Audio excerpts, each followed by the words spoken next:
बहुत बार लोग यहाँ पूछते हैं, विदेश तो जाते हैं प्रधानमंत्री, कई तो कहते हैं जहाज में ही रहते हैं, पर करते क्या है, उससे देश का लाभ क्या हुआ है? ये आमतौर पे एक प्रश्न आता है भारत की विदेश नीति को लेकर। सबसे पहले इसी का जवाब देना चाहूंगी। मित्रों, ये यात्राएं तफरी के लिए नहीं होती, ना मौज मस्ती के लिए होती हैं। ये यात्राएं हुई हैं संबंध बनाने के लिए, ये यात्राएं हुई हैं व्यक्तिगत रिश्ते बनाने के लिए, ये यात्राएं हुई हैं दोस्तियां बढ़ाने के लिए। और इन रिश्तों की ताकत को मैंने इन 5 वर्षों में बार बार देखा है, बार बार आजमाया है। उदाहरण के साथ आपको बताना चाहूंगी। सबसे पहले मैंने इसे आजमाया जब यमन में युद्ध शुरू हुआ और भारतीय नागरिकों को बाहर निकालने की समस्या हमारे सामने आन खड़ी हुई। वो समस्या नहीं, चुनौती थी। ऊपर से गोले बरस रहे थे, समुद्र में लुटेरे बैठे थे, जमीन पे बंदूकों से लड़ाई हो रही थी, जल, थल और नभ, तीनों रास्ते बंद थे। कैसे निकालें? मुझे ध्यान आया कि प्रधानमंत्री की एक मीटिंग ब्रिस्बेन में सऊदी अरब के नरेश से हुई थी। मैंने सीधे जाके उनसे कहा कि प्रधानमंत्री जी, आप बहुत अच्छे रिश्ते बना के आए हैं सऊदी किंग से, आप उनको एक फोन करिए कि वो 7 दिन के लिए गोलाबारी रोक दें तो मैं अपने सब लोगों को निकाल लाऊं। तो उन्होंने कहा अभी बात करते हैं। टाइम जोन में ऐसे में बैठे थे हम कि बात हो सकती थी। उन्होंने फोन किया तो सऊदी किंग ने कहा मुझे 1 घंटा दीजिए, जस्ट गिव मी 1 आवर। 1 घंटे के बाद उनका फोन आया कि मैंने अपने लोगों से बात की है, 7 दिन के लिए तो हम एक साथ नहीं युद्ध रोक सकते, लेकिन हम हर दिन 2 घंटे रोक सकते हैं गोलाबारी, और 7 दिन तक रोक सकते हैं। आप अपनी फॉरेन मिनिस्टर को कहिए कि इस बीच में वो निकाल सकती हैं तो निकाल लें।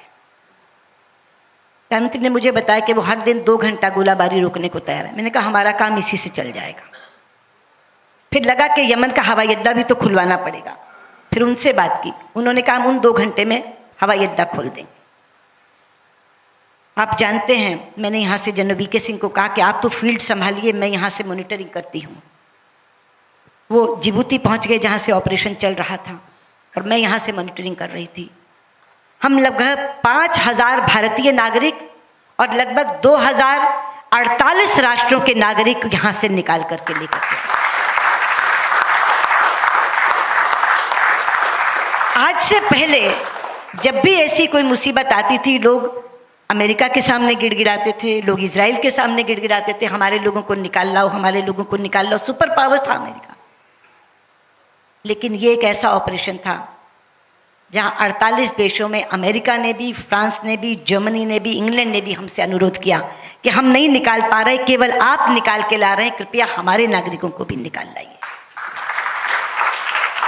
और पाकिस्तान समेत 1972 लोग हम 48 राष्ट्रों के निकाल कर आए। पाकिस्तान के भी उसमें 3 थे। तो ऐसी समस्या जब जल थल नभ दूर हो जाए, कहीं से आप निकाल न सके, उस समय पे क्या काम आया? वो रिश्ता जो प्रधानमंत्री ब्रिस्बेन में सऊदी किंग से बनाकर आए थे। इसके बाद मेरे सामने आई 3 चुनाव, MTCR, वासेनार अरेंजमेंट और ऑस्ट्रेलिया ग्रुप। यहां बैठे विद्वत लोगों को मालूम होगा कि भारत 4 एक्सपोर्ट कंट्रोल रिजीम्स में से एक का भी सदस्य नहीं था 5 साल पहले, एक का भी।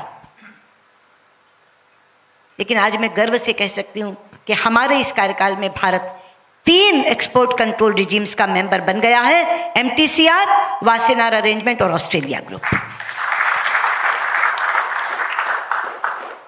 ये सिर्फ उन संबंधों के कारण, जो मित्रवत संबंध बना करके आए हैं, उसके कारण हुआ है कि जब भारत नॉमिनेशन भरता है तो लोगों को लगने लगता है कि इनको तो मिलना ही चाहिए, इनको तो देना ही चाहिए, इनको तो ये सदस्यता मिलनी ही चाहिए।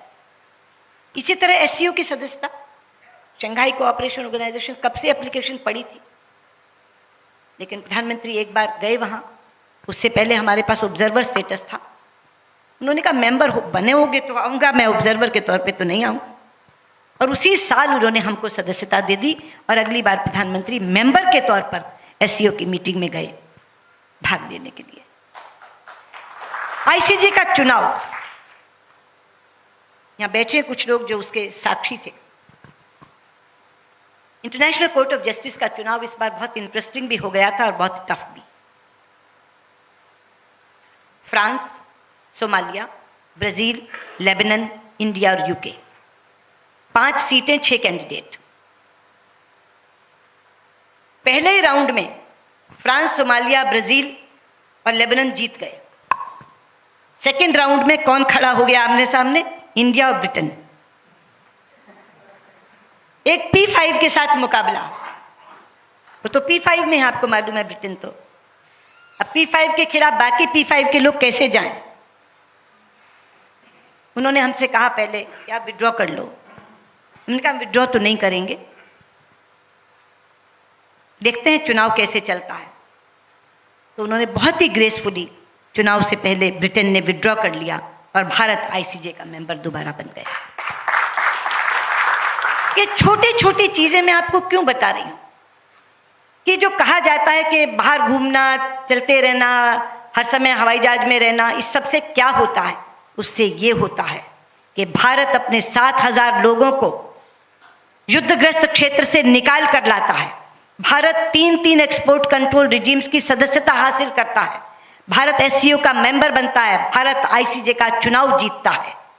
और केवल ये नहीं मित्रों, भारत की विकास गाथा में इन संबंधों का जो योगदान है वो इतना अमूल्य है कि शायद विदेश नीति के इतिहास में कभी कोई इसको भुला नहीं सकेगा। आप जानते हैं 239 बिलियन यूएस डॉलर्स की एफडीआई इस समय में आई है। 239 बिलियन यूएस डॉलर्स कितने होते हैं? 16,73,000 करोड़। 16,73,000 करोड़ का पूंजी निवेश इन 5 वर्षों में हुआ है। और ये जो आज हमारी अर्थव्यवस्था इतनी तेजी से बदल रही है, उसमें इस एफडीआई का बहुत बड़ा योगदान है। पूछिए किसी भी इकोनॉमिस्ट से। इसके अलावा हमारे जितने फ्लैगशिप प्रोग्राम्स हैं, make in India, skill India, digital India, clean India, startup India, Namami Gange, smart cities, इन सब में हमें दूसरे देशों से तकनीक भी मिल रही है, पूंजी भी मिल रही है और उनकी भागीदारी भी हो रही है। तो भारत की इस विकास गाथा में इन संबंधों का जो योगदान है वो इन यात्राओं के माध्यम से ही हुआ है।